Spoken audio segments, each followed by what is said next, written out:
Hey, what's going on, everybody? It's the CD guy, Johnny Z here. Thank you so much for tuning back into the channel, and today I'm going to be creating my Mount Rushmore of heavy metal vocalists.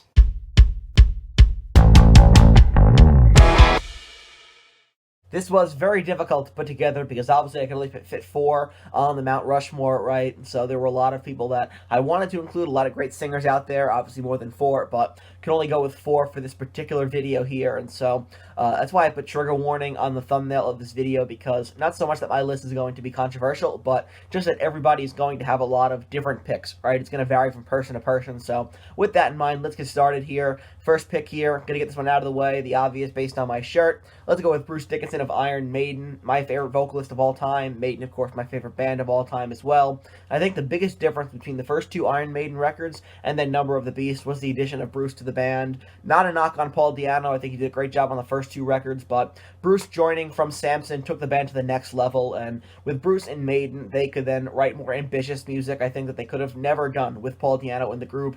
Bruce's range and power in his voice gave him the nickname of the Air Raid Siren over the years, and one of the best live vocalists of all time as well. I've seen Maiden live at least 5 times now, and Bruce never disappoints. You know, even in his older age, he's taken great care of his voice, still sounds fantastic live. So, in addition to being a fencer, a pilot, beating cancer, and a best-selling author, he's also a pretty good singer.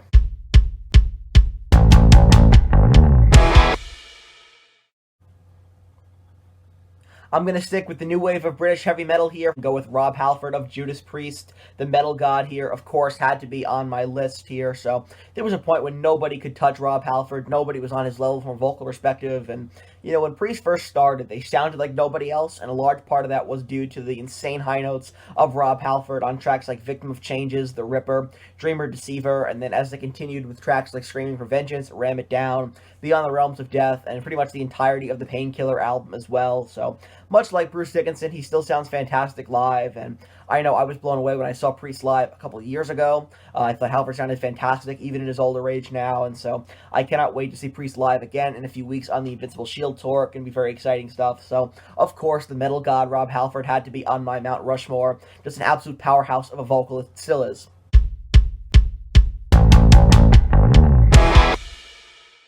Speaking of powerful voices, next up I'm going to go with Ronnie James Dio.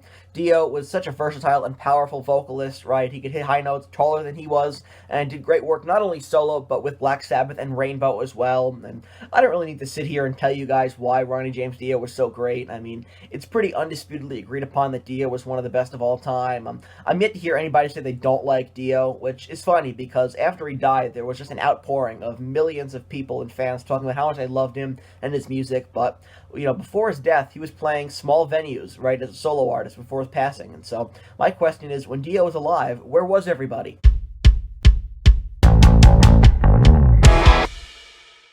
There were a lot of different directions I could have gone for my 4th pick. I knew my 3 were locks, but then for the 4th pick, there were, you know, a lot of guys I considered. So do want to give some honorable mentions here before I reveal the 4th face on Mount Rushmore. So honorable mentions here go out to Ozzy Osbourne, Jeff Tate, King Diamond, and Mike Patton.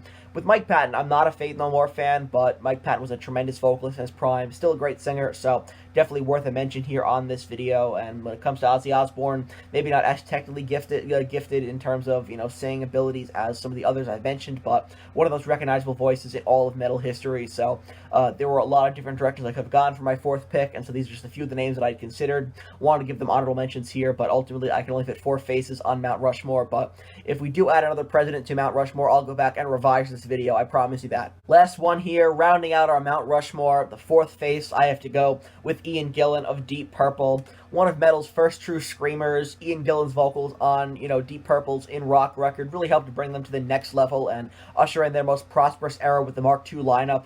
And, you know, back in his prime, he exhibited, you know, some insane high notes and great vocal control.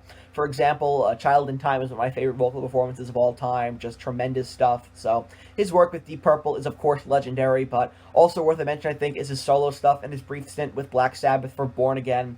Great album here, very underrated in the Sabbath catalog. And, you know, I had always wished that, you know, that the Born Again lineup would have reunited the same way that Sabbath reunited with Dio to do Heaven and Hell, you know, and do some kind of a tribute to this record here, but they never did. I guess it's not too late, but, you know, it's very unlikely that's going to happen, but I would love to have heard more of Ian Gillan with Black Sabbath, but ultimately his time in the band was short-lived as he would reunite with Deep Purple for Perfect Strangers. So I guess all is well that ends well, but just something that I wish we would have heard more of. So great stuff. Ian Gillan, tremendous singer, one of the all-time best, and one of the most important 70s vocalists in all of metal. So rounding out Mount Rushmore here, he's going to be my fourth face. Going to go with Ian Gillan of Deep Purple, Black Sabbath, solo, etc., etc. Great singer, tremendous voice, in his prime, one of the all-time best.